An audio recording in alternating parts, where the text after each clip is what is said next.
everyone, my name is Denise and today I'll be talking on the topic, is suffering from God? In my work as a counselor, I encounter patients who experience on a daily basis great emotional turmoil. They include those with panic anxiety, those with major depressive disorder, and those with borderline traits. They experience it almost as like a tsunami of emotional pain. So for the anxious, they might feel just very restless, very irritable, and just nagging, irritated, unsettled feeling the whole day, and it just doesn't pass. Those with borderline traits, they might feel just this nagging sense there's something wrong with this world, and it's just a very uncomfortable thing that they cannot get rid of.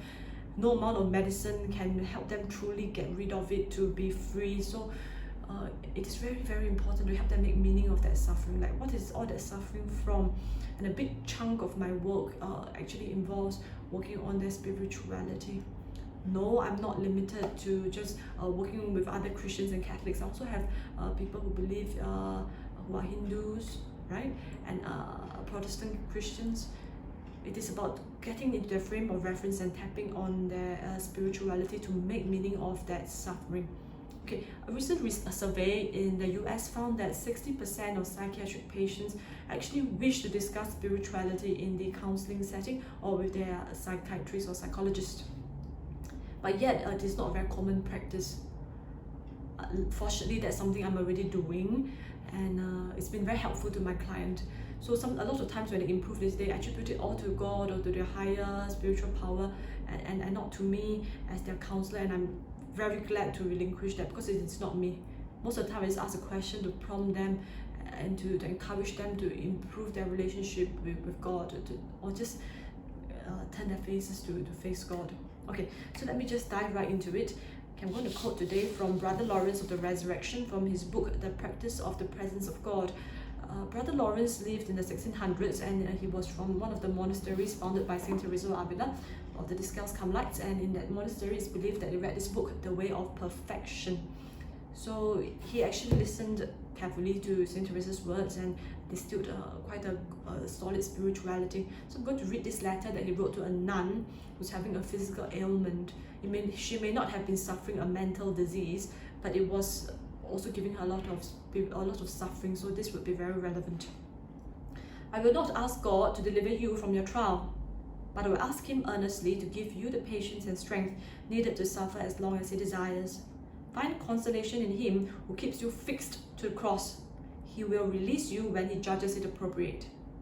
Happy are those who suffer with Him.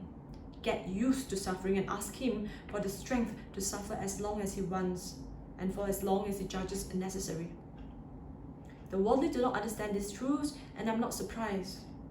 The reason is that they suffer as citizens of this world and not as Christians. They consider illnesses as natural afflictions and not as graces from God. And therefore they find in them only what is difficult and harsh for our nature. But those who regard them as coming from the hand of God, as signs of His mercy, and as the means He uses for their salvation, ordinarily finds great sweetness and perceptible consolations in them. I wish you were convinced that God is often closer to us in times of sickness and suffering than when we enjoy perfect health. There's a verse in the Bible that says that God disciplines the children that He loves, and I think that's where it's quite applicable. But drawing back to the last sentence, I wish you were convinced that God is often closer to us in times of sickness and suffering than when we enjoy perfect health. This is a principle that all of us know. We don't have to be a saint to know it. If everything is going well, you're doing well in your job, your relationships are all going well, you don't tend to want to turn to God. You'll be planning your projects, planning your next vacation, right? But when you are not well, you've just got a diagnosis, your family member might have COVID, touch wood, you're about to lose a job, or you lost a job, just got a break up, or you just got a divorce. All these kind of crisis events tend to cause us to turn towards God. So imagine, like as Brother Lawrence says, imagine that Jesus is just always walking beside you, part of your life, part of you, looking after you, looking out for you, but you're always busy doing your own things. You not even turning a moment of a day, like 1 second a day to turn around and look. Hi Jesus, thanks for always walking beside me. we don't often do that, but in times of crisis we tend to do that. We tend to turn to God and ask him, please help me, Lord, I can't handle it on my own. So that is the importance of suffering in our lives. Okay, let me close with this passage from the Bible, Psalms 34, 19 to 21. The Lord is close to the brokenhearted, saves those whose spirit is crushed. Many are the troubles of the righteous, but the Lord delivers him from them all. He watches over all his bones, not one of them shall be broken.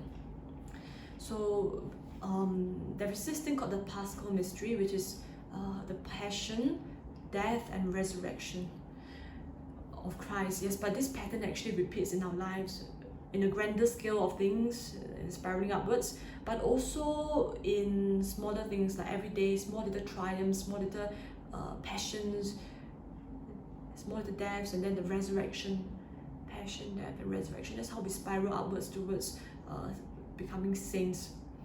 So that is the purpose of suffering, to give us so-called the ingredient, the necessary ingredient to gain virtues, to become better people. You don't even have to be Catholic to know that. I mean, even modern psychology has found that there is this thing called post-traumatic growth. People who have suffered before tend to have greater compassion, greater internet connectedness with other people and with spirituality, greater understanding of the human condition. So there is a meaning for suffering. There's things to be gained from suffering.